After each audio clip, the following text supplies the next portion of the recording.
The diner on Maple Street had never felt so quiet, and every fork seemed to freeze mid-air the instant the regulars understood what was happening at the corner booth.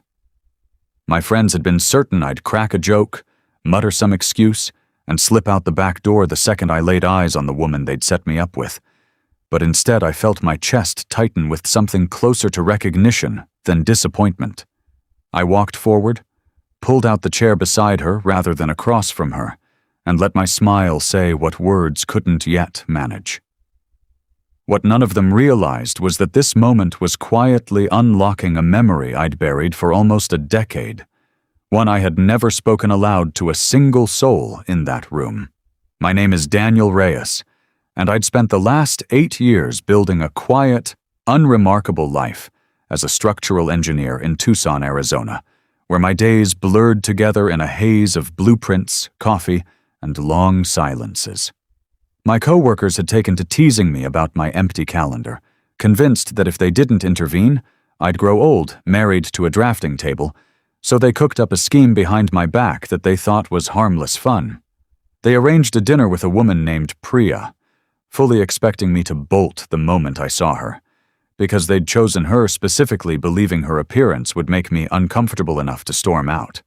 They had no idea that their little prank was about to blow up in their faces in a way none of them could have predicted. When I stepped through the diner's door and scanned the room, I noticed her hands first, folded nervously around a chipped mug of tea like she was bracing for impact before I'd even said hello. Priya was full-figured, wrapped in a mustard-yellow cardigan that somehow made her look both cozy and formidable, and her eyes carried a wary, practiced calm that told me she'd rehearsed this exact scenario in her head far too many times before. She began to stand, already murmuring a polite excuse about how she understood if I wanted to leave, and something about that resigned little speech cracked something open in my chest. Dinner unfolded nothing like the ambush my co-workers had planned, because within 20 minutes, Priya had me laughing harder than I had in months over a story about her disastrous first day volunteering at the animal shelter. She told me about her work as a hospice music therapist, describing how she played guitar for dying patients who hadn't spoken in weeks, and how sometimes a single chord could pull a flicker of recognition into eyes that had long gone distant. Listening to her, I found myself thinking of my older brother Marcus, who had battled a rare autoimmune disorder in his 20s that left him swollen and unrecognizable to people who'd known him his whole life. I remembered watching old friends stop calling him back, co-workers whisper behind cupped hands, and even a cousin who once asked him to wait outside during a family photo because he'd throw off the picture. Marcus never said much about it, but I saw the light dim in him a little more with each slight, until the illness eventually took him, leaving me with a permanent, aching understanding of what cruelty disguised as humor could do to a person. Sitting across from Priya, I recognized that same practiced armor in her posture, the same flinch and recover rhythm my brother used to wear like a second skin.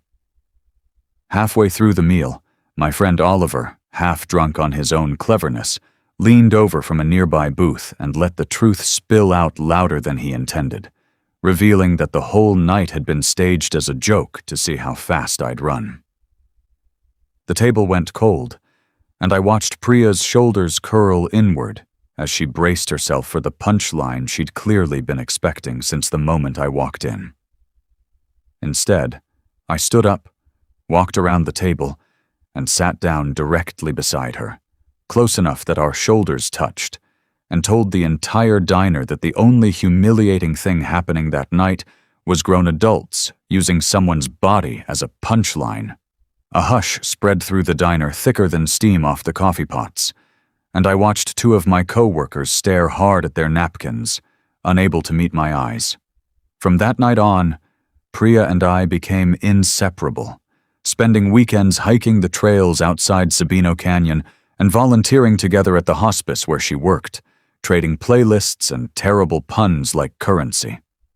She taught me patience in the way she sat with dying strangers as if they were old friends, and I reminded her, quietly and often, that her worth had never been up for debate by anyone in that diner or anywhere else.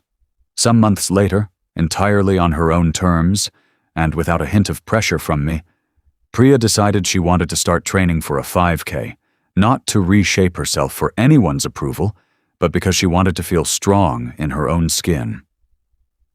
I laced up beside her on every single training run, through humid mornings and stubborn plateaus alike, because the goal was never her body changing.